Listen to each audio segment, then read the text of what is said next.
Bismillahirrahmanirrahim. Assalamualaikum warahmatullahi wabarakatuh. Waalaikumsalam warahmatullahi wabarakatuh. Alhamdulillahirabbil alamin. Wassalatu wassalamu ala asyrofil anbiya'i wal mursalin wa ala alihi wa sahbihi ajma'in. Subhanaka la ilma lana illa ma 'allamtana innaka antal alimul hakim. Rabbi shrah li sadri wa yassir li amri wahlul 'uqdatam min lisani yafqahu qawli. Wala hawla wala quwwata illa billahil 'aliyyil 'azim. Rabbana zidna 'ilma warzuqna fahma wa'allimna 'ilman min ladunka ya 'alim warzuqna 'amalan shalihan ya rabbal alamin. Amin. Syukur alhamdulillah atas segala nikmat dan karunia Allah Subhanahu wa taala hingga siang yang berbahagia ini Allah masih memberikan taufiknya kepada kita semua sehingga mudah kita untuk melaksanakan berbagai ketaatan kepadanya. Semoga nikmat ini Allah kekalkan atau akan kita bahkan hingga akhir hayat kita. Salawat dan salam atas junjungan kita Nabi besar Sayyidina Muhammad sallallahu alaihi wasallam. Allahumma shalli wa sallim wa barik ala Sayyidina Muhammad wa ala alihi wa sahbihi ajma'in. Semoga Allah Subhanahu wa taala memberikan keteguhan kepada kita untuk dapat senantiasa meneladani baginda Muhammad sallallahu alaihi wasallam, dan semoga kita mendapatkan syafaat beliau dan doa yang sangat kita nanti di hari mendapat doa yang mendapatkan izin dan ridha dari Allah Subhanahu wa taala.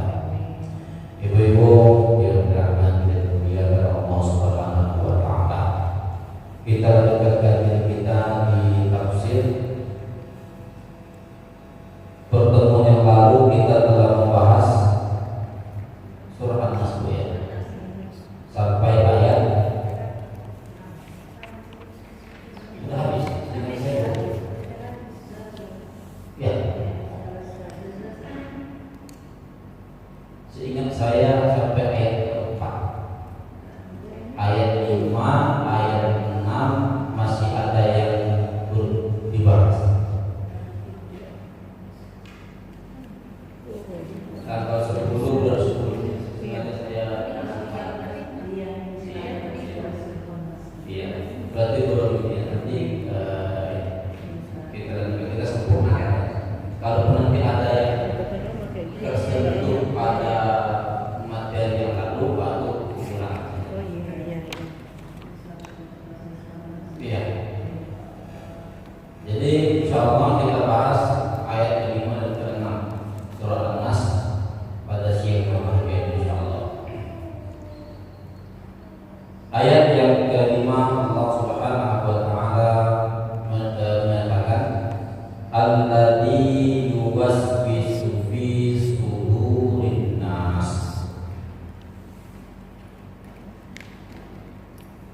yang membisikkan was-was ke dalam dada manusia. Ini yang dimaksud adalah al-khannas. Al-khannas pada ayat yang keempat, ayat yang keempat dinyatakan min syarril waswasil khannas. Kita berlindung dari keburukan was-was yang memberikan bisikan. Yang memberikan bisikan itu adalah al-khannas. Syaitan itu disebut dengan al-khannas. Mengapa disebut dengan al-khannas? Karena terkadang dia muncul, terkadang dia tenggelam. Itu makna al-khannas.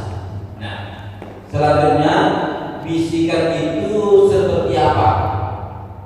Allah nyatakan alladzi yuwaswisu fi sudurin nas, yang memberikan bisikan. Kata yuwaswis, memberikan bisikan. Nah, yuwaswis itu bentuknya adalah fi'il mudhari. Fi'il mudhari ini kata kerja masa sekarang dan akan datang. Artinya bahwa bisikan itu langgeng. senantiasa, bisikan itu berulang-ulang dan tidak akan pernah berhenti. Maka kita sebagai manusia yang Allah jadikan bagi kita ada syaitan yang senantiasa memberikan bisikan, dan itu tidak akan pernah berhenti. Mengapa? Ada lima diambil kesimpulan itu diambil dari kata yuwaswisu. Dari kata yuwaswisu, maknanya yang senantiasa memberikan bisikan. Jadi kalau ada orang berangan-angan, kapanlah setan ini tidak membisikkan dadamu? Kapan dia akan hilang dari diri? Jawabannya, maka syaitan itu tak pernah hilang. Memang tugasnya itu untuk memberikan bisikan pada manusia. Nah, selanjutnya Allah Subhanahu wa taala menyebutkan pada ayat ini bisikan itu fi sudurin nas, di sudur manusia. Mungkin sudah kita singgung pada pertemuan lalu. Kata sudur, kata qulub atau qalb, ada penjelasannya. Apa makna sudur pada? Ya, bisikan itu diberikan di sudur manusia. Sudur itu lapisan luar, lapisan luar. Disitulah syaitan berada untuk memberikan pengaruh ke bagian yang lebih dalam. Bagian yang lebih dalam itu disebut dengan qalb. Dengan qalb, qalb itu sering kita maknai dengan hati. Tapi makna dasar, makna bahasa dari qalb itu adalah berbolak-balik. Jadi kan hati ini kan kadang-kadang berbolak-balik. Dia berbolak ke kiri, berbalik ke kanan, berbolak ke kejahatan, berbalik ke kebaikan, dan begitulah seterusnya. Hati kita seperti mengapa? Karena memang hati kita ini disebut oleh Allah dengan qalb. Nah, sehingga nanti ketika syaitan yang dari sudur tadi menancapkan pengaruhnya ke qalb, maka dia akan berbalik ke kejahatan. Maka nanti dalam diri kita sering muncul niat-niat untuk melakukan keburukan. Itu artinya apa? Pengaruh syaitan sudah berhasil. Nah, ketika ada pengaruh itu, kita rasakan itu, maka kita harus mengingat Allah Subhanahu wa taala, berlindung kepada Allah Subhanahu wa taala. Di antaranya dengan surat ini. Nah, nanti kita jelaskan yang berlindung yang terbaik itu dengan apa.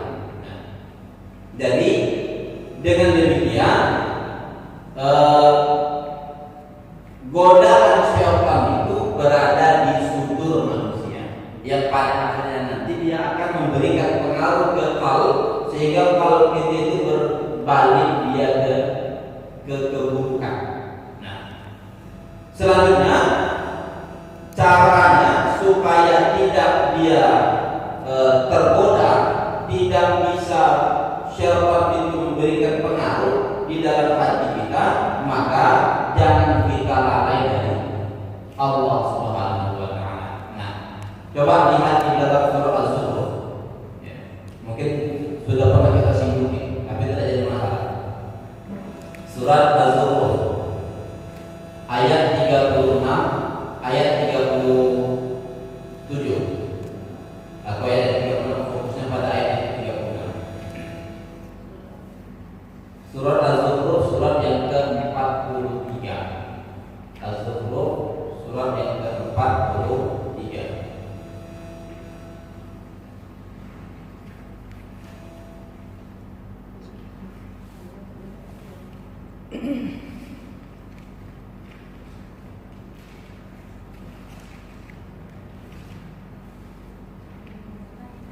Ayat keberapa, Ustaz? Ayat ke-36. Ayat yang ke-36. Ya. Dapat.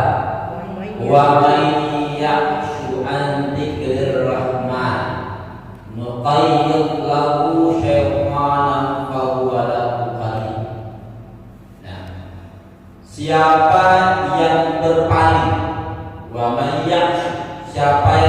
berpaling an dzikir rahman, dari zikir ar-rahman. Zikir ar-rahman itu maknanya ada dua, dan kedua-duanya masuk ke dalam makna, ke dalam ucapan zikir ar-rahman. Yang pertama menzikirkan, mengingat ar-rahman Allah.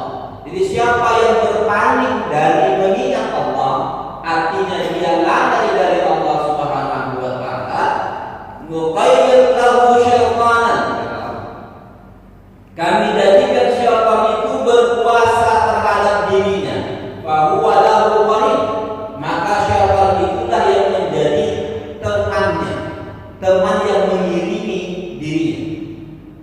Jadi siapa yang berpaling dari menzikirkan Allah Subhanahu wa taala, syaitan, artinya kalau dikaitkan dengan ayat ini surat An-Nas ini, maka bisikan syaitan itu amat sangat berpengaruh pada diri, sehingga muncul nanti ide-ide buruk, lalu dia melakukan ide-ide buruknya. Ya. Artinya apa? Artinya untuk menolak ini, kebalikannya ingatlah Allah Subhanahu wa taala. Jadi kalau dia lalai dari Allah, berpaling dari zikir kepada Allah, syaitan berkuasa terhadap dirinya. Tetapi kalau seandainya dia mengingat Allah, maka syaitan akan jauh, tidak berkuasa terhadap dirinya. Nah, ini yang dulu pernah kita jelaskan pada istilah al-khannas. Al-khannas, mengapa syaitan yang memberikan bisikan itu disebut dengan al-khannas? Karena memang dia muncul dan tenggelam. Kapan dia muncul? Ketika kita lalai. Kapan dia tenggelam? Artinya tidak memberikan pengaruh ketika kita ingat kepada Allah Subhanahu wa taala. Nanti para ulama kita menyatakan inilah urgensi dari zikir, menjaga kita dari bisikan tersebut. Nah, sehingga kalau kita senantiasa berzikir kepada Allah, maka senantiasa kita terjaga dari bisikan syaitan. Artinya bisikan syaitan tidak ada. Kalau tidak ada bisikan syaitan, maka apa yang terjadi? Perjalanan kita lurus. Mengapa? Karena motivasi jahat itu dari mana? Dari hati. Dan motivasi baik itu dari hati. Kalau syaitan tidak ada, maka motivasi malaikat ada. Nah, ini satu penafsiran dari kata zikir rahman pada ayat 36 surah Az-Zukhruf tadi. Nah, selanjutnya penafsiran yang keduanya adalah wa may ya'shu an dzikrir rahman, siapa yang berpaling dari pengajaran-pengajaran Allah. Nah, itu yang digunakan di dalam terjemahan teman-teman. Ada terjemahan sini. Wa may ya'shu an dzikrir rahman, siapa yang berpaling dari pengajaran Ar-Rahman. Nah, ini penafsiran yang digunakan di dalam terjemahan teman-teman. Nah, artinya apa? Siapa yang berpaling dari pengajaran Allah berarti dari Al-Quran. Berpaling dari Al-Quran berarti dia tidak memahami Al-Quran. Orang kan bisa menjadikan Al-Quran itu sebagai pengajaran kalau dia memahami. Kalau dia tidak memahaminya, maka dia tidak akan pernah bisa berada dalam pengajaran Al-Quran karena dia tidak paham. Nah, jadi kalau seperti itu, orang yang mempelajari Al-Quran, mengerti Al-Quran, lalu diambilnya pelajaran dari Al-Quran, berarti dia berada di zikir rahman. Orang yang tidak seperti itu berarti dia tidak berada pada zikir rahman, yang berpaling dia dari zikir rahman. Yang berpaling itu yang tidak berada pada pengajaran Al-Quran itu yang syaitan menguasai dirinya. Kebalikannya, kalau orang menjadikan Al-Quran sebagai pengajaran di dalam kehidupannya, maka dia terhindar dari syaitan, dari penguasaan syaitan terhadap dirinya. Nah, ini terkait dengan bahwa syaitan itu senantiasa memberikan bisikan. Kapan dia berhenti memberikan bisikan? Ketika kita zikir Ar-Rahman. Kapan dia terus memberikan bisikan?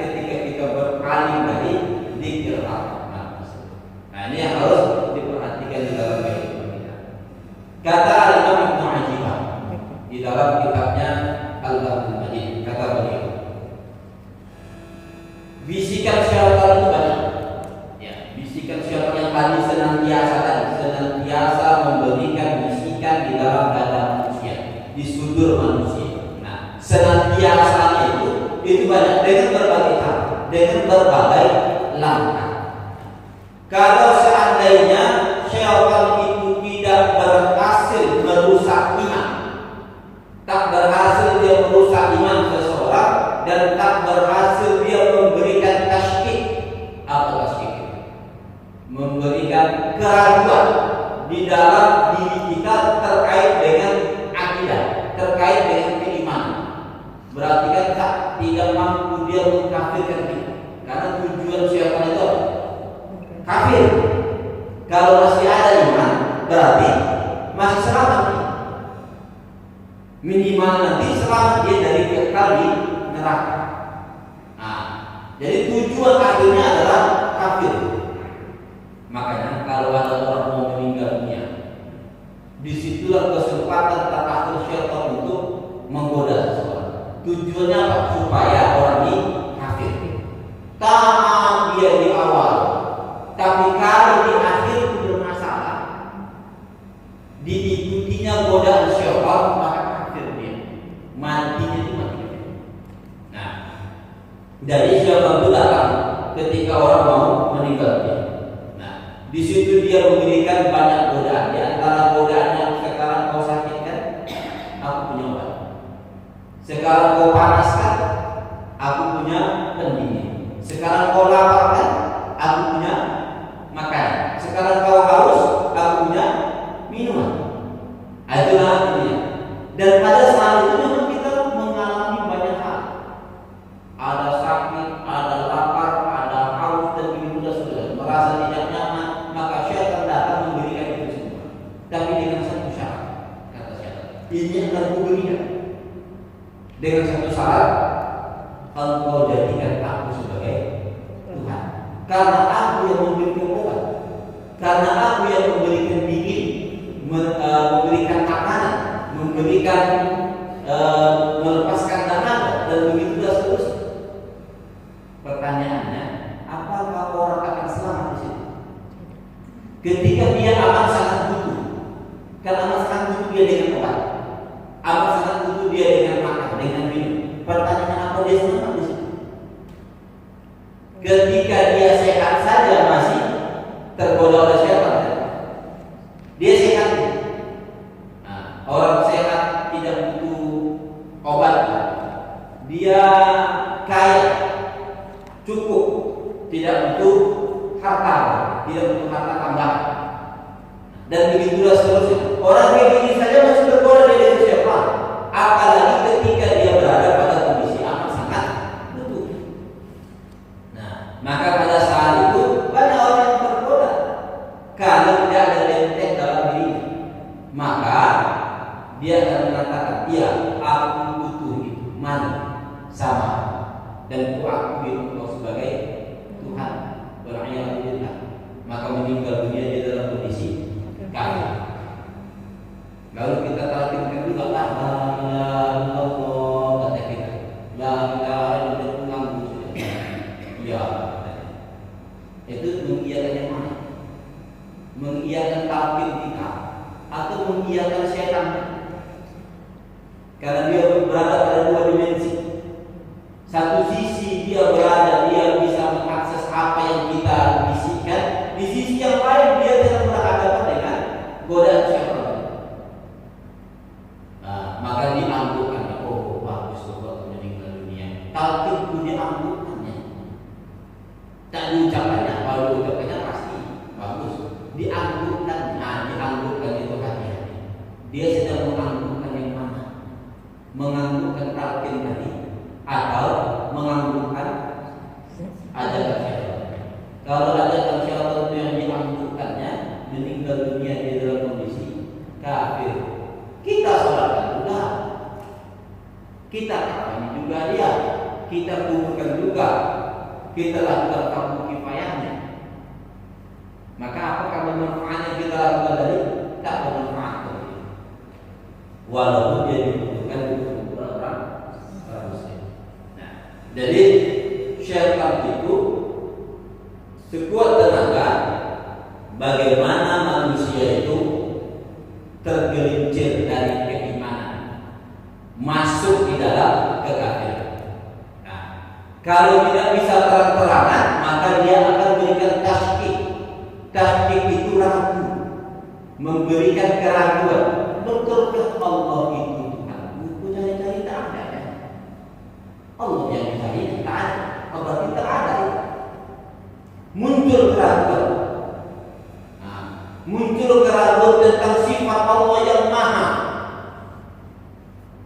Kadang-kadang kita ragu, ya Allah, katanya Engkau maha kaya, katanya Engkau memberikan segala apa yang diminta oleh hamba. Tetapi aku minta 10 tahun, aku minta lagi.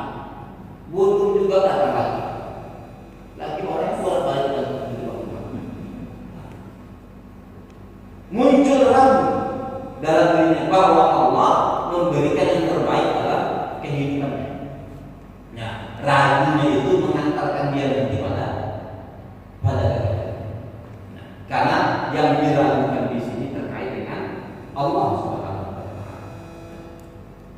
Selanjutnya kata Imam Ma'rifah, kalau dia tidak sanggup untuk mengkafirkan seseorang, maka dia akan beralih pada sesuatu yang membuat seseorang itu melakukan dosa.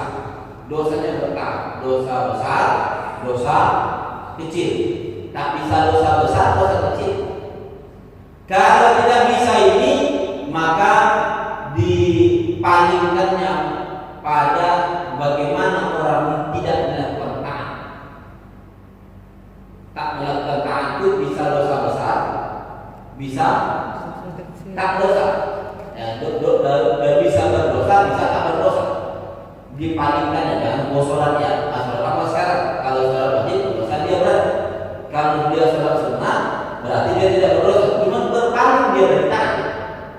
Nah, kalau tidak berhasil, rajinnya orang di sholat, rajin orang di ngaji, rajin orang yang membuat taat, maka dia akan menggoda pada sesuatu yang lain. Apa itu? Bagaimana taatnya itu bernilai nol. Maka dimunculkannya lah bisikan dalam diri kita. Tengok, kau sekarang sudah bagus. Orang di sebelahmu sedang berbuat baik. Lalu muncul ria di situ kan? Muncul ria. Kalau dia muncul ria berarti amal ibadahnya nol. Nah, perbaiki ibadah. Mengapa? Karena aku haji menengok. Karena kalau menurut Allah sedang menengok. Dan begitulah seterusnya. Maka dia beribadah untuk Allah seterusnya. Tak ada. Nah, jadi syaitan itu pandai. Kalau itu pun tak berhasil syaitan. Tak berhasil dia membuat seseorang ini dalam ibadahnya itu karena apa? Atau supaya orang melihat ibadahnya tak berhasil syaitan di situ, maka syaitan akan memunculkan bisikan yang lain dalam dirinya. Apa itu? Dibisikkannya, sekarang engkau sudah bagus, lebih bagus dari ibu yang di sebelah. Apa namanya? Wujud. Wujud itu pun merusak. Nah, karena iblis itu kan awal dia tertutup karena ada wujud, merasa baik dan lebih baik daripada orang lain. Nah, artinya apa? Artinya syaitan itu dengan berbagai cara. Kalau seseorang sudah menganggap dirinya baik, itulah awal bagi dia untuk merendahkan orang lain. Itulah awal bagi dia untuk menyombongkan diri. Kalau sombong, maka Rasul mengatakan orang yang sombong itu tidak masuk surga walaupun sedikit ada kesombongan dalam dirinya. Satu dari bentuk kesombongan itu karena kita taat. Jadi taat itu bisa membuat orang sombong. Karena cantik, karena kaya, karena pintar, karena taat, karena adil dan begitu seterusnya. Nah, jadi sesuatu yang lebih pada diri kita berpotensi untuk sombong. Kalau begitu tidak boleh kita merasa diri kita lebih, tak boleh. Karena ketika kita merasa diri kita lebih, itu berarti bisikan syaitan sudah masuk dan kita mengindahkan bisikan syaitan. Nah, inilah bentuk dari alladzi yuwaswisu fi sudur. Bentuk penafsiran dari alladzi yuwaswisu fi sudurin nas. Lalu pertanyaannya, kata Imam Ibnu Hazm, bagaimana caranya supaya seseorang itu terhindar dari ini semua? Bagaimana cara dia terhindar? Maka ada 3 hal, kata Imam Ibnu Hazm. Ada 3 hal yang membuat seseorang itu akan terhindar dari bisikan syaitan. Dan ini harus kita amalkan. Nah, yang pertama, apa yang ada di dalam surah Zukhruf tadi? Kata beliau, al-iktsar min dzikrillah. Al-iktsar, banyak-banyak menzikirkan Allah, mengingat Allah. Zikir itu ada 2 ya. Zikir itu ada dia zikir dengan lidah, dengan makna menyebut, disebutkannya Allah, atau zikir-zikir yang adalah la ilaha illallah, subhanallah, walhamdulillah, wallahu akbar, la ilaha illallah, dan begitulah seterusnya. Nah, hasbunallah wa ni'mal wakil, astaghfirullah, dan lain sebagainya. Itu semuanya masuk dalam kategori zikir, menyebut. Nah, makna yang kedua, zikir itu Indonesia, kebalikan dari lupa, berarti ingat. Ya, kebalikan dari lupa berarti ingat. Ingat dia akan Allah. Ingatnya di mana? Ingatnya dia. Kata Imam An-Nawawi di dalam kitabnya Al-Adhkar, sebaik-baik zikir itu adalah dengan lidah dan dengan hati.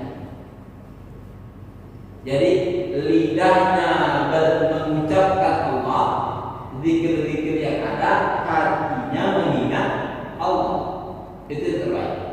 Kalau seandainya lidahnya keluh, mungkin capek lidahnya untuk mengucapkan zikir-zikir tadi. Orang kan sebanyak-banyak zikir dengan lidah kan ada juga capek. Maka hati terus berzikir. Nah, makanya nanti kan para ulama kita memberikan latihan buat diri mereka untuk supaya hatinya itu berzikir. Bagaimana caranya? Ketika kita mengucapkan zikir, maka hati kita itu memberikan pengajaran pada hati.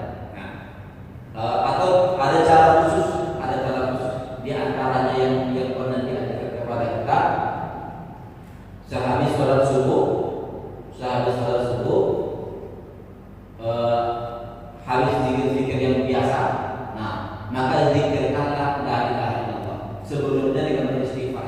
Sebelum dengan beristighfar bisa ditambah dengan salawat kepada Rasulullah SAW. Istighfarnya bisa 25 kali, bisa 400 kali silakan. Nah, ditambah dengan salawat kepada Rasulullah SAW bisa 100 kali, tidak sanggup bisa 10 kali, dan begitulah seterusnya berapa itu sanggup. Setelah itu zikirkan la ilaha illallah. Nah, ketika menzikirkan la ilaha illallah, maka hati kita ikut. Nanti pada jumlah tertentu, silakan mau berapa, baru menzikirkan Allah, tapi tangan kanan Allah, dan begitulah terus diulang. Nah, jadi dia diajarkan hati berzikir Allah. Nah, kalau itu diulangi terus nanti hati kita itu akan berzikir sendiri. Nah, ketika dia berzikir sendiri, ketika kita tidur dia akan berzikir. Memang itu latihannya agak sulit dan memakan waktu. Tetapi kalau terus dilakukan, maka hatinya akan terus berzikir. Jadi cara menolak was-was syaitan yang bentuknya tadi banyak, maka perbanyaklah zikir. Selanjutnya wal iktsaru min al-isti'adzati min. Banyak-banyaklah memohon perlindungan kepada Allah. Perlindungan perlindungan yang terbaik kata Imam Al-Ghazali, perlindungan yang terbaik dan yang paling bermanfaat itu adalah dengan membaca surat An-Nas. Dibaca. A'udzubillahi minasyaitonir rajim. Bismillahirrahmanirrahim. Qul a'udzu birabbin nas, malikin nas, ilahin nas, min syarril waswasil khannas, alladzi yuwaswisu fi sudurin nas, minal jinnati wan nas, sambil berbunyi maknanya. Dan kita sudah pada maknanya. Tidak mesti mengartikan, tetapi setidaknya tertangkap makna di sini. Apa maknanya? Ini adalah untuk perlindungan dari bisikan syaitan. Kita berlindung kepada Allah dari bisikan syaitan. Nah, ini juga. Nah, sebelumnya bisa dengan isti'adzah yang lain. Nah, bisa alhamdulillah paling singkat alhamdulillah yang biasanya nanti bagi Allah Subhanahu wa taala di dalam ayat Al-Qur'an itu terbentuk di antaranya sebelum membaca Al-Qur'an. Idza qara'ta Al-Qur'an fasta'in billahi minasyaitonir rajim. Apabila hendak membaca Al-Qur'an maka bacalah alhamdulillahi minasyaitonir rajim. Ini sudah kita bahas pada pertemuan terkait dengan Al-Fatihah. Nah, bisa dengan Rabbi a'udzu bika min hamazatis syayatin wa a'udzu bika rabbi an yahdurun. Bagi yang mau menghafalnya silakan tetap dalam surah Al-Mu'minun, surat yang ke-23 ayat ke-96, 97, 98. Nanti silakan hafal. Ini sering diamalkan oleh para ulama kita sebelum melakukan sesuatu atau sebelum melakukan satu perkara. Itu sering dibaca oleh para ulama. 97, 98 surat Al-Mu'minun. Dapat? Wa qur rabbi. Nah, dimulai dari Rabbi. Kalau kita itu Rabbi a'udzu bika min hamalatis syayatin wa a'udzu bika rabbi an yahdurun. Nah, sebelum sholat baca Rabbi a'udzu bika min hamalatis syayatin wa a'udzu bika rabbi an yahdurun. Karena memang syaitan itu datang ketika kita pertama kali melakukan ibadah. Bagaimana ibadah itu pertama tak ada dilakukan. Kalau tak bisa itu, bagaimana ibadah itu rusak? Niat awalnya rusak. Dan niat itu berada di awal. Nah, kalau tidak bisa itu, bagaimana ada dia dalam ibadah? Jadi kalau di awal kita sudah berlindung kepada Allah dari bisikan syaitan itu, maka kita akan terhindar. Maka bacalah surah Al-Mu'minun tadi ayat 97, 98. Rabbi a'udzu bika min hamalatis syayatin wa a'udzu bika rabbi an yahdurun. Itu satu dari isti'adzah.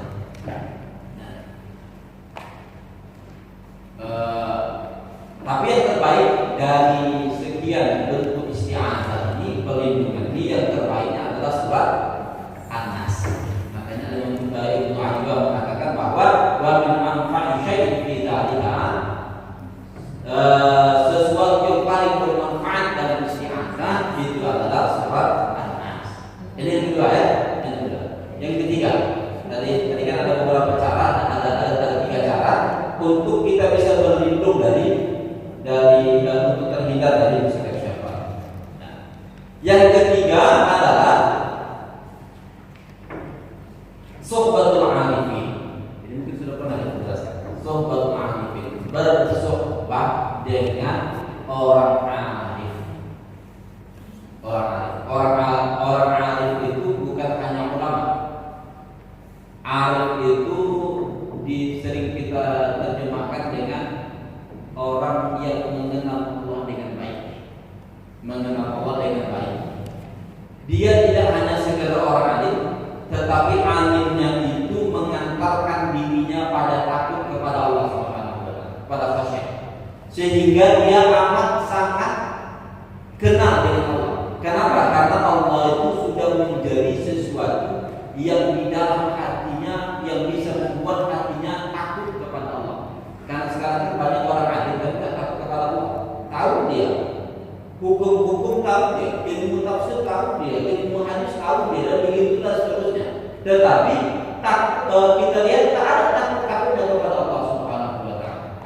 Nah, dia juga berbohong, alim juga tapi berbohong, alim juga maksiat, alim juga tapi nipu orang, dan begitu seterusnya. Nah, ini hanya alim saja, tetapi di sini alim. Nah, bersuhbahlah dengan orang alim. Kalau istilah yang lainnya nanti akan diserah oleh para ulama kita, al-arif billah. Arif billah, orang yang ma'rifah kepada Allah dengan amat sangat baik. Nah, dan minta bimbinglah kepadanya. Di dalam istilah tasawuf ini nanti akan disebut dengan ahli tarbiyah atau mursyid kalau istilah kita. Tapi ingat yang alim, dalam mursyid yang tidak alim. Sekarang kan banyak mursyid juga, kita sebut dia dengan mursyid, kita sebut dia dengan murabbi. Tetapi dia hanya mengandalkan ilmu yang secekap itu untuk memahami Al-Quran, tidak terjemahan Al-Quran. Berarti bermakna seseorang tidak akan bisa sampai ahlul al-tarbiyah atau murabbi atau mursyid kalau dia belum berada pada alim. Karena al-arif itu tingkatan tinggi setelah alim. Alim dulu baru arif. Kalau sekarang banyak betul yang sudah menjadi murabbi sebelum dia mempelajari Islam dengan baik. Nah, itu murabbi itu. Suruh baca Quran, belepokan, bukan murabbi. Itu murabbi itu. Suruh memahami Al-Quran, dibacanya terjemahan, itu bukan murabbi. Mengapa? Karena murabbi itu harus berdasarkan pada ilmu yang matang. Tidak semua orang bisa menjadi. Jadi kalau seperti itu, bersuhbah, berteman dengan intens atau bersahabat dengan intens kepada al-arif, orang-orang arif. Kalau kita di Indonesia ini mungkin kebanyakan dengan bermajelis, walaupun majelis itu di bawahnya. Nah, biasanya nanti untuk sohbatul arif ini akan diistilahkan di dalam ulama-ulama tasawuf. Jadi biasanya mereka bertarekat. Selanjutnya di dalam tarekatnya ada syekh. Syekh itulah disebut sebagai arif. Al-arif. Ini kalau dinisbahkan kepada ilmu tasawuf. Tapi kalau kita di sini mungkin dengan bermajelis, tapi majelisnya intens, majelis yang intens. Di situ nanti kita akan mengajukan kondisi spiritual kita. Aku mengalami spiritualku seperti ini, maka saya nanti akan menentukan. Nah, kau amalkan ini supaya bisa seperti ini, dan begitulah seterusnya. Nah, sehingga nanti dia akan teguh. Terjadi lagi kondisi spiritual yang bermasalah, dia ajukan lagi sama syekhnya atau amalkan. Tetapi harus diingat juga, jangan nanti syekhnya itu orang yang bermasalah. Nanti bisa diamalkan pada yang lain. Ya, jadi untuk menolak yuwaswisu fi sudurin nas yang senantiasa memberikan waswasah ke dalam sudur manusia, maka lakukan 3 kali di antaranya kata Al-Imam Ibnu Mahjibah. Perbanyak pikir dengan 2 cara tadi, dengan lidah dan dengan hati, lalu perbanyak isti'adzah, berlindung kepada Allah, dan isti'adzah yang terbaik adalah dengan baca surah Nas.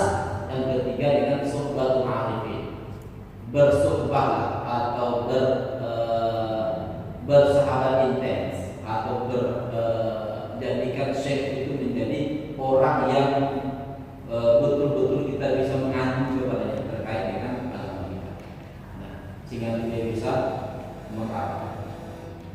Nah, selanjutnya Allah Subhanahu wa taala menjelaskan minal jinnati wan nas.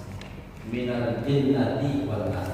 Saya mohon maaf, bisa saya buat balik ke atas ya, karena lagi belum masalah ini ya. Biasa saya tulis ya. Nah, Karena ini ada pembahasan bahasa yang memang harus tulis. Tapi kalau di sini kursi nggak bisa. Kalau dulu dia agak susah banget ya. Kalau dulu kursi agak lebih gampang. Ada masalah syarat tertutup sudah lama. Obatnya berenang, biasanya saya berenang. Tapi musim corona ini kita berenang, jadi tahan. Jadi balik kepada ayat minal jinnati wan nas. Min, perhatikan huruf min. Huruf min itu disebut dengan min lit tab'i. Min lit tab'i. Tab'i itu artinya sebahagian, menunjukkan makna sebahagian. Dan ini tak kita lihat di dalam terjemahan. Coba lihat terjemahan ayat ke-6 di dalam surat An-Nas. Minal jinnati wan nas, dari golongan jin dan manusia. Golongan jin dan manusia seolah-olah semua kan? Semua jin, semua manusia. Pertanyaannya, apakah semua jin itu yang memberikan waswasa, bisikan? Tidak. Apakah semua manusia itu memberikan bisikan? Tidak. Makanya dalam kitab-kitab tafsir akan dijelaskan itu. Min itu maknanya tab'i, sebahagian. Karena tidak semua jin itu memberikan waswasa. Tidak semua jin itu akan menyesatkan seseorang. Tidak semua manusia menyesatkan seseorang. Jadi kalau seperti itu, terjemahan yang tepat dalam masalah ini adalah minal jinnati wan nas, dari segolongan, bukan golongan. Di situ ada enggak ada golongan saja. Jadi segolongan atau sekelompok atau sebahagian dari sebahagian jin dan manusia. Itu terjemahan yang tepat terkait dengan ayat ini. Nah, karena memang minnya itu min lit-tab'i, dan tidak semua jin itu memberikan bisikan. Nah, nanti untuk ini bisa kita lihat di dalam surah Al-Jin. Lihat dalam surah Al-Jin. Surat berapa? Surat yang ke-72,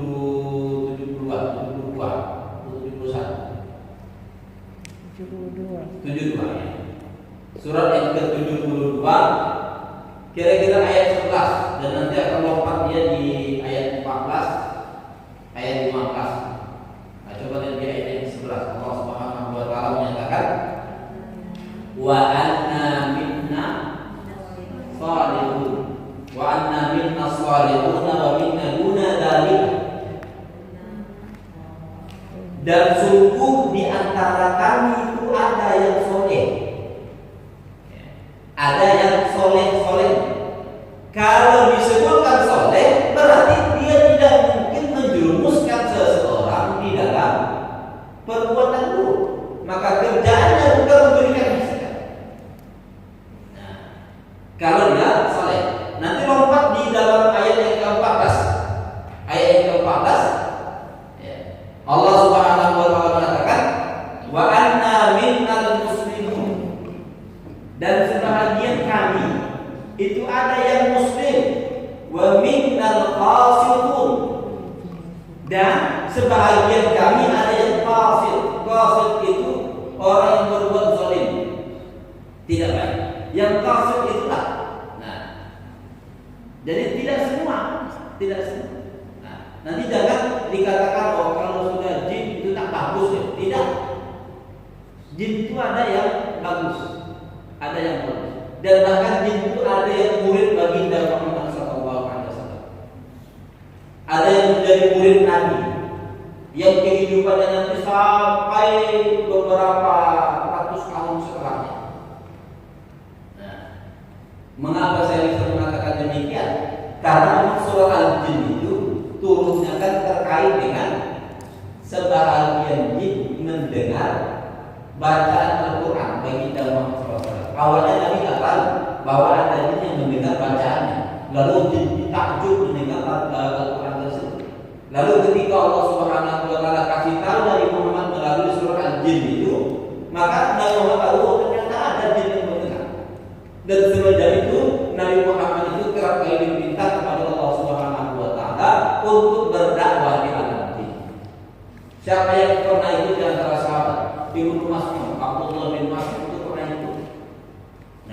Nabi mengajak ada 10 sahabat, aku diperintahkan untuk berdakwah di alam jin, kata Nabi. Siapa yang mau ikut?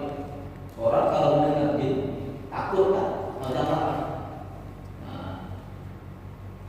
Selanjutnya Nabi bertanya lagi, siapa yang mau ikut di antara kalian? Maka Abdullah bin Mas'ud mengatakan, saya penasaran juga. Cuma nanti Abdullah bin Mas'ud tidak bisa menyaksikan apa. Nah, lalu Nabi dan Abdullah bin Mas'ud pun pergi, berada pada satu tempat, kata Nabi, atau lalu Nabi melingkari tempat duduknya Abdullah bin Mas'ud. Dan jangan engkau melewati lingkaran, kata Nabi.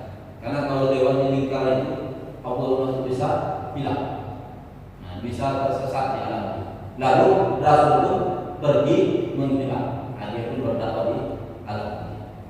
Jadi ada yang murid Nabi, kalau itu jin itu ada yang berstatus sebagai seorang sahabat. Sebagaimana manusia yang bertemu dengan baginda Muhammad SAW, beriman kepada Nabi, selanjutnya menjadi murid Nabi, walaupun nanti ada yang menjadi murid Nabi secara intens dan meninggal dunia dalam kondisi Islam, beriman, maka itu adalah sahabat. Dan jin yang mendengar Nabi itu meninggal dunia dalam kondisi Islam, dalam kondisi beriman. Jadi kalau seperti itu, min di situ bukan min yang memberikan makna keseluruhan, tetapi memberikan makna sebagian. Ya. Jadi gini Pak Ustaz, saya pernah dengar kan kayak kita tuh ada yang kerasukan gitu kan Pak Ustaz, kerasukan gitu jin. Jadi ada yang bilang itu yang masuk itu jin muslim katanya, ada jin kafir.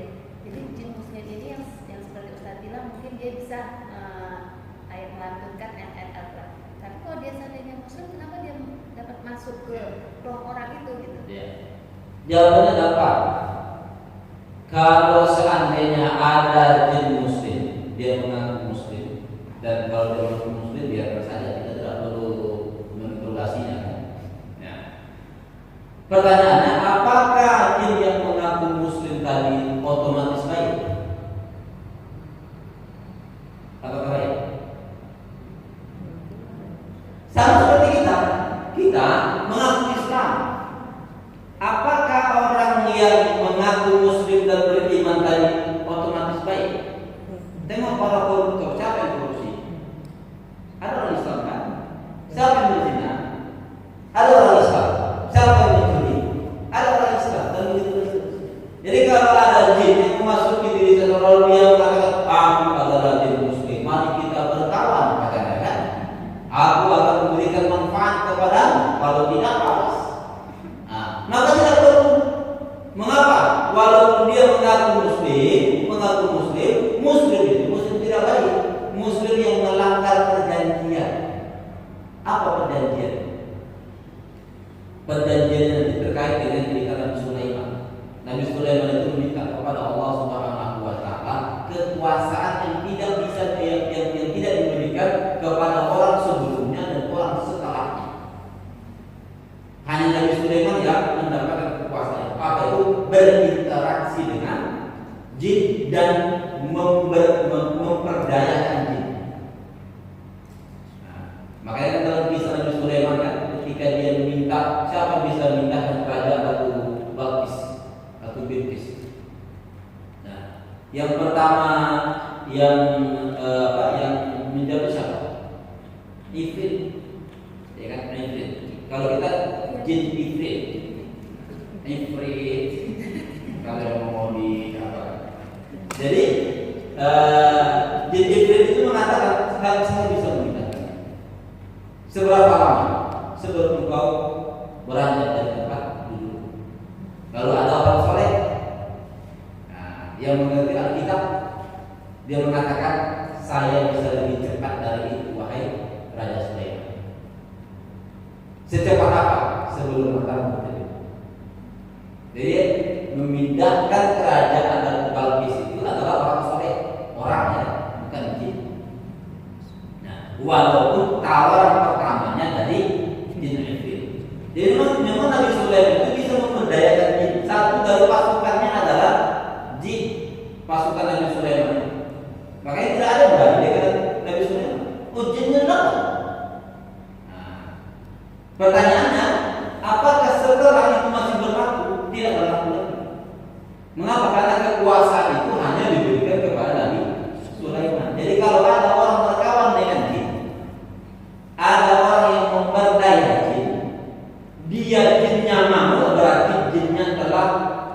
melanggar kesepakatan. Orang yang melanggar kesepakatan baik atau tidak? Tak baik. Jadi kalau ada jin yang menyentuh alam manusia, maka dia telah melanggar kesepakatan. Memang kesepakatannya jin tidak boleh lagi bersentuhan dengan alam manusia. Nah, kalau dia mau berada pada alamnya, sebagai contoh tadi kasus baginda Muhammad Sallallahu Alaihi Wasallam, ada jin yang mendengar bacaan Al-Quran, itu silakan saja, tidak ada persentuhan di situ. Nah, tapi kalau dia sudah masuk ke dalam diri seseorang, itu ada persentuhan, berarti dia telah melanggar perjanjian. Ada interaksi, lalu aku siap membantu dengan tanpa ada imbalan sedikit pun, bohong. Jadi kalau ada jin yang mau membantu, dikasih tahu, nah aku mau membantu. Ini ikhlas ini karena Allah, bukan itu dia ikhlas karena Allah. Nanti dia akhir hayat pasti bermasalah. Diungkitnya lagi. Dulu kan aku pernah membantu kau kayak gini. Sekarang tolong bantu. Akan diangkat kita pada sesuatu yang tidak. Jadi kalau dia mengaku Muslim, mengaku beriman, itu kalau sudah bersentuhan dengan alam manusia berarti jin tadi jin yang tidak baik, walaupun dia Muslim. Karena banyak orang Muslim yang tidak baik. Nah, tapi berbeda dengan surat Al-Jin tadi. Ketika Allah mengatakan wa anna minnal muslimun, jin Muslim, Al-Quran ketika menyebutkan mukmin, orang yang beriman, ketika menyebutkan Muslim, orang yang berislam, itu menunjukkan bahwa imannya betul, Islamnya betul. Bukan iman dan Islam yang tidak betul. Nah, jadi kalau seperti itu, min di sini min tabiyyah menunjukkan sebahagian yang lain itu berada pada kesalehannya, berada pada dia yang mau ganggu orang dan begitulah seterusnya. Nah, selanjutnya al-jinnah. Kalau nggak salah pernah saya jelaskan ini. Ada beberapa kata nanti yang menggunakan istilah jin ini. Nah, memang ini ditulis juga. Kata al-jinnah terambil dari kata jin yang tersusun dari huruf jin dan jin, nun dan nun. Nunnya double ya, nunnya double. Nah, setiap kata yang memiliki unsur huruf 3 huruf, maka maknanya itu tersembunyi. Mengapa jin itu disebut dengan jin? Kan dia tersembunyi dari makna. Nanti ada istilahnya janin, dan kita terambil dari kata jin, nun dan nun. Ada tambahan janin. Nah, mengapa janin itu disebut dengan janin? Karena janin itu tersembunyi. Bisa kita tengok janin? Tidak bisa. Kecuali dengan alat, dengan mata kepala kita tersembunyi. Surga disebut dengan jannah. Kalau sini kan cuma beda baris saja ya. Dibaca ke atas jinnya jadi jannah. Nah, disebut dengan jannah. Mengapa jannah surga itu disebut dengan jannah? Karena memang dia tersembunyi.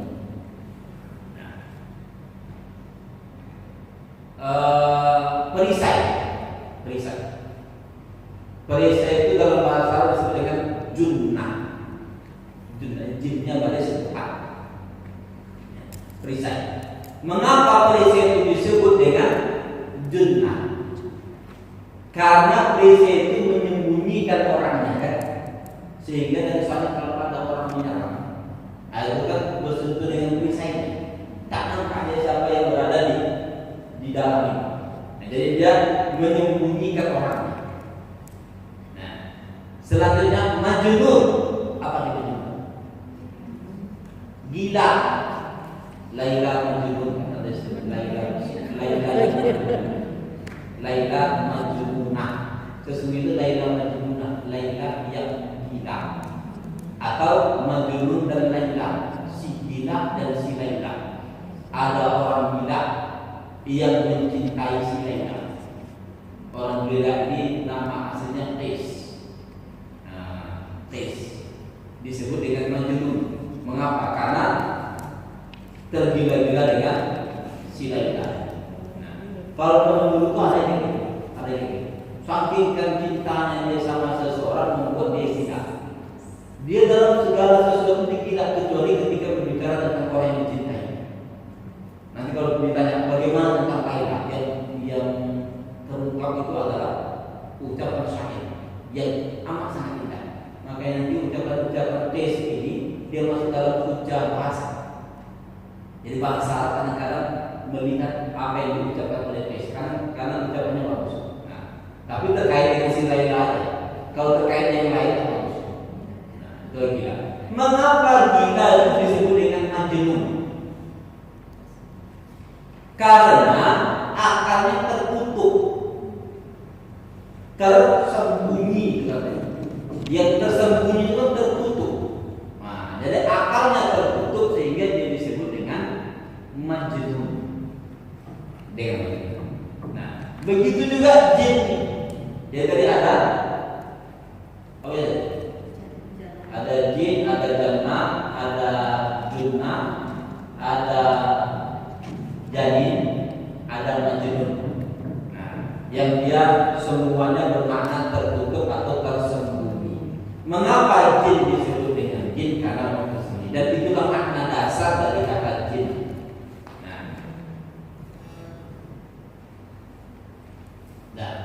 Wanas dan manusia. Nah, manusia ini nanti di dalam Al-Quran diistilahkan dengan berbagai istilah. Ada istilahnya Anas, ada istilahnya Al-Insan, ada istilahnya Uns, ada istilahnya Ins, ada istilahnya apa lagi? Bashar, Al-Bashar. Jadi banyak istilahnya. Satu dari istilah yang digunakan oleh Al-Quran adalah Anas. Nah, Anas itu sering digunakan oleh Al-Quran untuk menunjukkan makna manusia dalam kelompoknya. Dalam kelompok artinya memang manusia itu makhluk sosial, makhluk yang tidak bisa bebas dari interaksinya dengan orang lain. Kita ini tak bisa hidup sendirian, tak bisa hidup sendiri. Itulah fitrah manusia. Mengapa? Karena dia disebut dengan Anas. Sebagaimana pula nanti istilah Al-Bashar. Al-Bashar itu menunjukkan bahwa manusia itu memiliki aspek zahir, aspek jasmani. Maka manusia itu tidak boleh mengabaikan aspek jasmaninya. Kayak penting kan fakta, rohani kita yang penting, jasmani itu tak penting itu. Tidak. Mengapa? Karena Al-Quran juga menyebutkan manusia itu dengan istilah Al-Bashar. Nah, jadi satu dari istilah manusia itu Anas menunjukkan ada persentuhan dengan manusia. Persentuhan dengan manusia inilah yang nanti pada akhirnya berpotensi untuk membuat dia melenceng. Kita ini kadang-kadang yang membuat kita melenceng bukan karena bisikan setan saja, tapi juga bisikan manusia. Datang bininya, bang, kita pulang tangga sebelah, sudah beli mobil dia. Padahal abang kan atas mobil. Mengapa bang tak bisa ganti mobil? Dia bisa. Kalau abang di kantor tuh paling rendah sih, ambil sana, ambil sini, ambil itu lah. Bini dia yang menjadi setan. Jadi dengan adanya persentuhan antar manusia itu, maka ini menjadikan potensi orang tersebut akan mendapatkan bisikan-bisikan. Dan di sini memang disebutkan bahwa al-khannas itu, al-waswas al-khannas itu minal jinnati wan nas. Yang Allah sebutkan setan yang membisikkan itu dari golongan jin atau segolongan dari jin, segolongan dari manusia. Nah, sehingga nanti makanya manusia itu bisa disebut manusia itu bisa disebut dengan setan. Jadi kalau ada orang bilang setan kali lah kau ini, kan ada gitu kan? Itu betul ya, betul. Nah, tapi ingat, jangan sering-sering itu betul dari setan ya. Nah, sama seperti seorang mama kan menyuruhkan anaknya, setan. Seorang suami yang kasar dulu pada bininya, setan bantu katanya. Begitulah sebetulnya. Nanti boleh jadi ungkapan itu keluar karena memang ada sifat setan dalam dirinya. Nah, dan nanti untuk istilah setan yang dituliskan kepada manusia itu akan dituliskan di dalam surat Al-An'am, dalam surat Al-An'am, surat yang ke-6 ayat yang ke-115.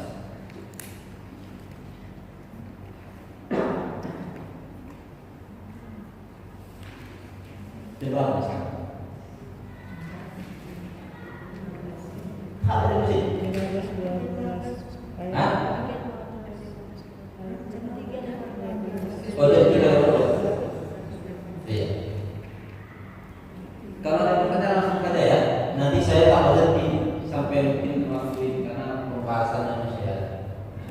Kalau mau pada pertanyaan langsung dapat surah Al-An'am ayat 12 ayat 112. Wa kadzalika ja'alna likulli nabiyyin 'aduwwan syayatinal insi wal jin. Dan demikianlah kami jadikan bagi setiap nabi itu ada musuhnya. Siapa? Setan. Siapa itu? Al-insi. Setan manusia. Jadi Allah yang menyebutkan setan manusia.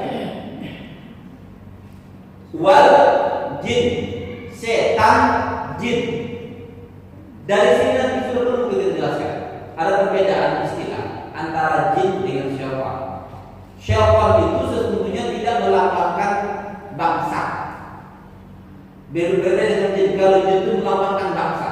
Ada bangsa manusia. Bangsa yang bukan bangsa-bangsa di PBB itu kan ya. Nah, bangsa manusia jadi kelompok manusia. Ada bangsa jin, ada bangsa syaitan, ada bangsa syaitan. Syaitan itu hanya karakter buruk yang ada pada manusia, maka manusia itu jadi setan. Karakter buruk yang ada pada jin, maka jin itu jadi syaitan. Bahkan nanti di dalam ilmu bahasa disebutkan karakter buruk yang ada pada binatang atau binatang itu jadi setan. Ada kisah terkait dengan ini. Umar bin Khattab pernah diberikan bagla. Bagla itu binatang di atas, himar di bawah kuda. Jadi dia lahir dari perselingkuhan antara kuda dengan himar. Jadilah bagla. Kawannya seperti itu. Tapi saya dari orang selingkuh ya. Jadi bagla. Nah, bagla itu dinaiki oleh Umar. Lalu bagla itu memberontak. Ketika memberontak, Umar pun turun, mengapa kalian naik karena aku di atas setan ini? Kata setan. Jadi Umar menyebutkan itu setan. Menunjukkan bahwa setan itu karakter. Nah, dan Allah menyatakan musuh bagi setiap nabi itu Allah jadikan musuh setan manusia dan setan jin. Di dalam surat Al-Nas tadi, setan itu al-waswasil khannas, setan yang memberikan bisikan itu minal jin, dari golongan jin, dari segolongan jin dan segolongan lagi manusia. Nah, jadi memang manusia itu bisa disebut dengan syaitan. Nah, kalau dia memberikan bisikan. Nah, di sini ada pembahasan yang menarik antara surat Al-An'am ayat 112 dan surat An-Nas ayat terakhir ayat 6. Mengapa di dalam surat Al-An'am disebutkan kata al-ins terlebih dahulu, baru al-jin, sedangkan di dalam surat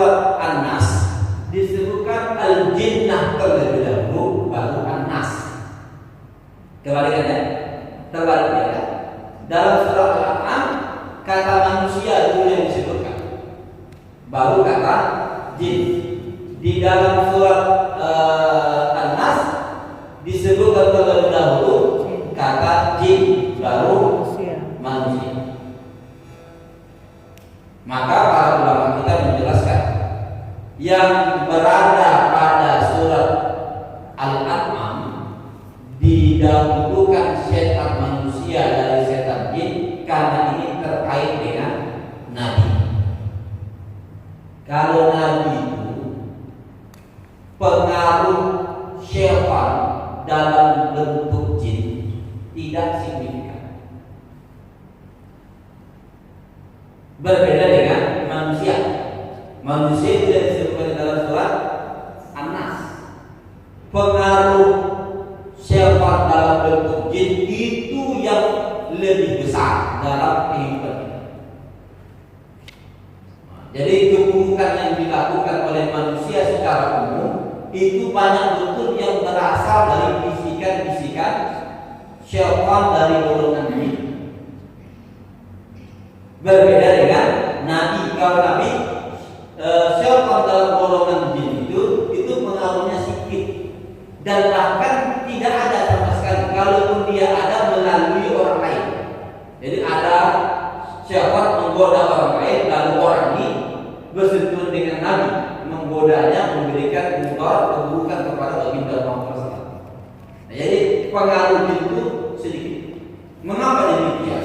Karena memang kalau kita lihat di dalam berbagai surah Al-Quran, di antaranya surah Al-Hijr. Coba lihat surah Al-Hijr, surat yang ke-15. Surat yang ke-15.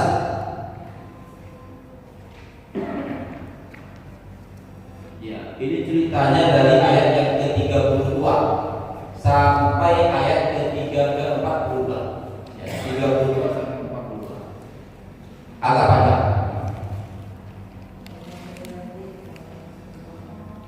Dimulai dari qala ya iblis. Ya, qala ya iblis. Ayat 32. Surat yang ke-15 surah Al-Hijr ayat yang ke-32.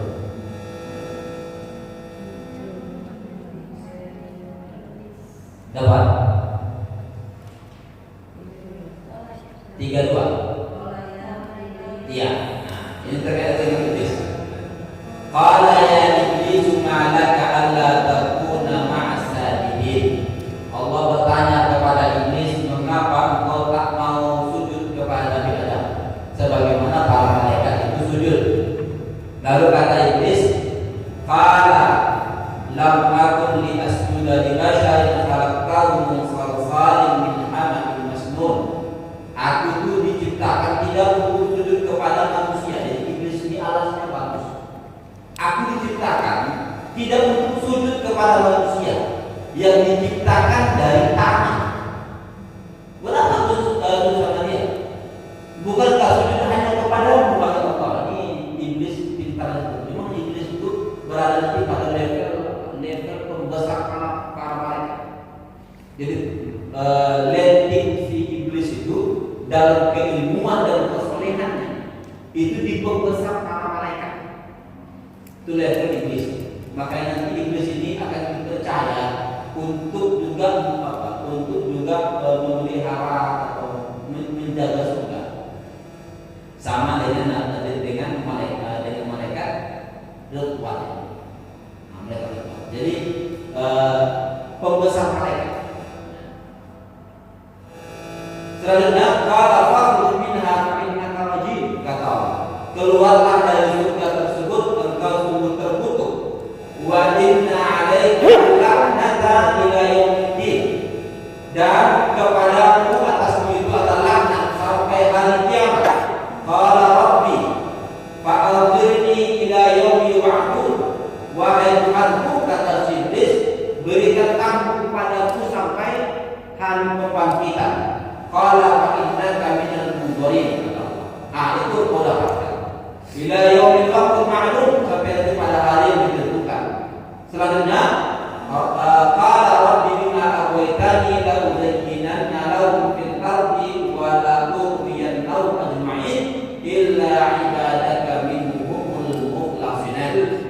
menjadi fokus pada ayat yang ke-40.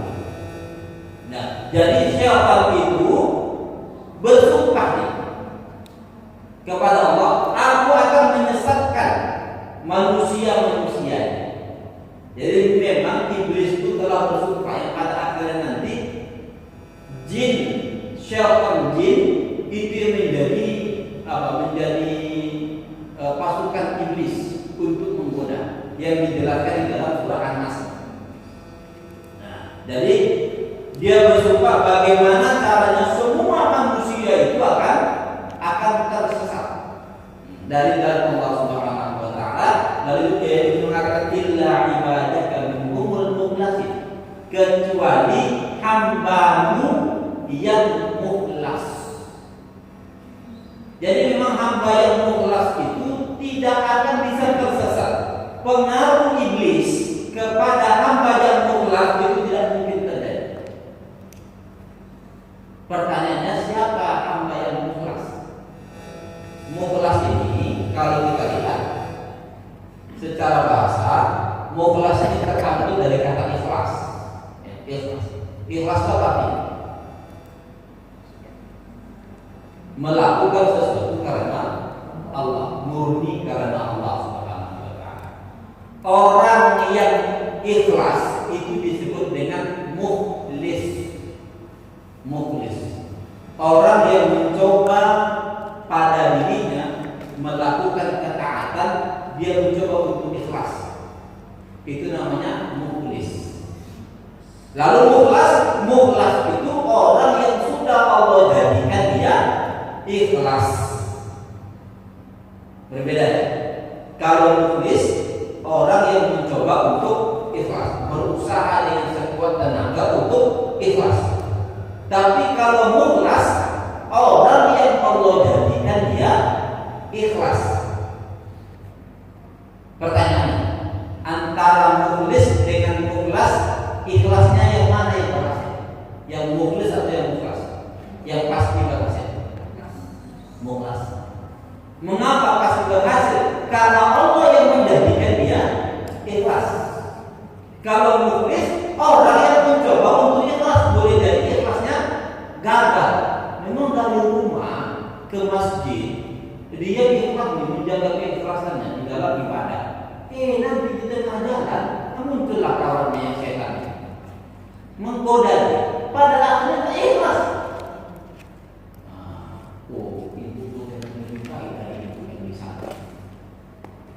Lebih soleh, maka kesolehannya ketika berada di masjid dibuat-buatnya. Mengapa? Karena tidak oleh orang, dipuji oleh orang. Maka keikhlasan yang ditanamkan dari rumah tadi sampai ke masjid gagal. Tapi kalau jadi kalau yang orang ibadahnya itu bagus, tetapi tidak mendapat ketenangan hidup, itu disebut ya, itu nanti thamarat dari ibadahnya yang tidak ada, buah dari ibadah yang tidak ada. Buah dari ibadah yang tidak ada, nanti banyak faktornya. Bisa terkait dengan keikhlasan yang gagal atau tidak ikhlas sama sekali. Semakin banyak ibadahnya, semakin tidak tenang. Mengapa? Karena ibadahnya untuk mendapatkan pujian orang lain. Ternyata orang tak memujinya. Kalau tidak tenang, mengapa Allah tetap memuji aku? Padahal aku sudah bagus karena ibadah dia untuk waktu. Kebetulan waktu manusia tak nampak ya. Maka tak dipujinya. Nah, jadi orang yang ikhlasnya bermasalah, satu di antara penyebabnya pasti nanti ibadahnya tidak berbuah. Tak berbuah kan? Mengapa tidak berbuah? Karena tak diterima oleh Allah. Dihitung nol. Nah, itu di antaranya. Nanti banyak penyebab-penyebab lain. Nah, terkait dengan ikhlas tadi, jadi orang yang mencoba untuk ikhlas boleh jadi gagal.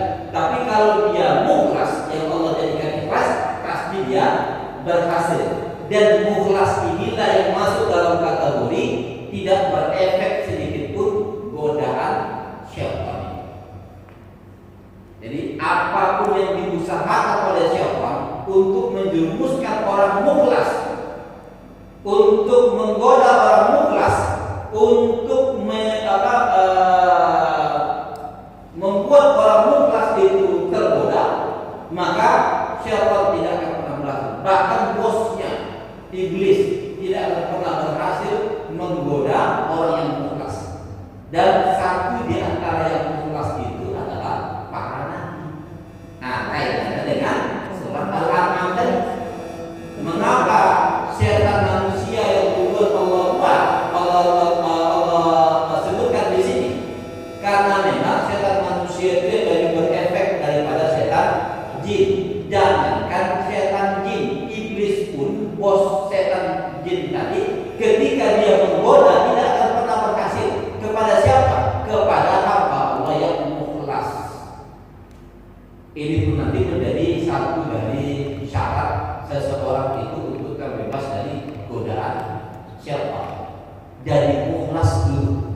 panjang perjalanannya. Sebelum dia mukhlas, dia harus mukhlis. Sebelum dia mukhlas, dia harus mukhlis. Mukhlis itu mencoba untuk ikhlas. Kadang-kadang kita di ibadah kita yang ada ini lebih banyak ikhlas atau lebih banyak riya? Jujur. Lebih banyak mempertimbangkan pujian orang, kebihakan orang, ketika dia diinformasikan ke orang, didengar oleh orang, itu amal kita bagus. Ketika tidak didengar oleh orang, tidak dipuji oleh orang, hati kita sakit biasanya. Itulah tidak ada tenang. Mengapa? Karena bergantung pada orang. Jadi masalah keikhlasan bermasalah. Walaupun demikian kita harus tetap berusaha untuk menjadi ikhlas. Jadi dianjurkan kepada kita untuk menentukan hati sebelum melakukan amal. Melangkah dari rumah ke majlis, dari rumah tanamkan ikhlas. Ketika berada di masjid, mau masuk ke masjid, tanamkan lagi ikhlas. Ini ya Allah untukmu, ini ya Allah, untukmu, tidak untuk yang lain. Muncul lagi ke siapa?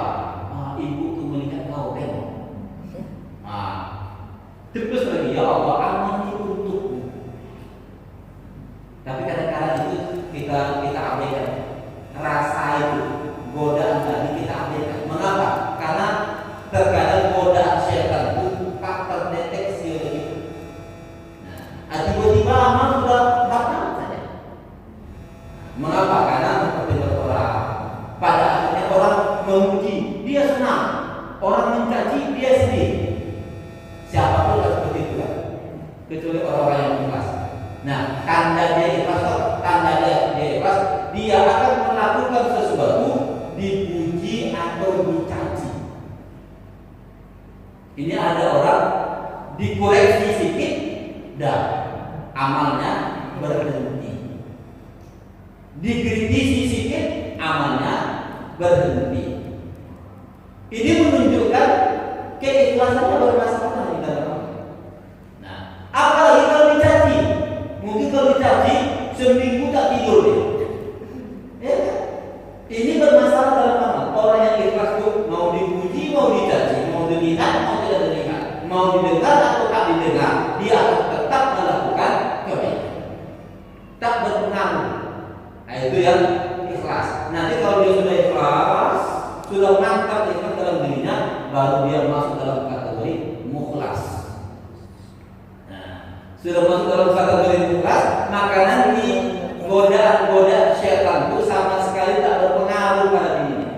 Tak berpengaruh. Makanya mukhlas itu masuk dalam kategori kelompok manusia yang khawas atau afasul khawas. Manusia khusus atau lebih khusus dari khusus. Kalau manusia awam kayak kita, itu masih mencoba untuk ikhlaskan. Ada amalan kita yang ikhlas, ada yang tidak ikhlas. Biasanya kalau amalan kita yang ikhlas seperti apa? Kecil ya. Kalau bersedekah 100 juta dengan bersedekah 1000 rupiah, mana yang ikhlas? Menjalan orang yang ikhlas 100 juta ini yang bisa undang wartawan juga. Beri di masjid itu nama saya buat dia. Masjid itu nama saya supaya nama saya dikenang senantiasa. Dibuatlah nama dia, menunjukkan bahwa masjid itu dia yang mengundang. Ini masalah. Walaupun boleh disematkan namanya tidak masalah, tetapi keikhlasan harus dijaga.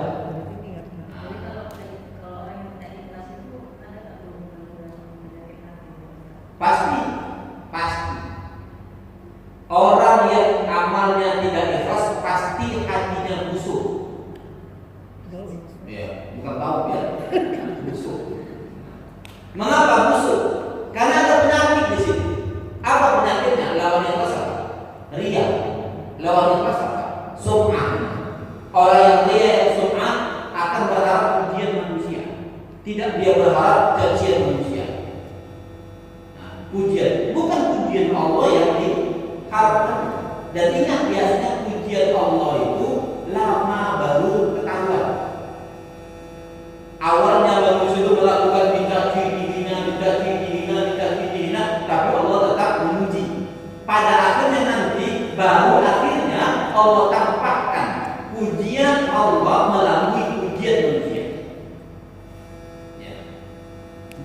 banyak contohnya, banyak contohnya. Ada dulu orang-orang hadis yang ketika dia di dalam amal yang dibuatnya, kebetulan amal yang dibuatnya itu bertentangan dengan orang lain, maka orang lain banyak yang mencela dia. Maka dia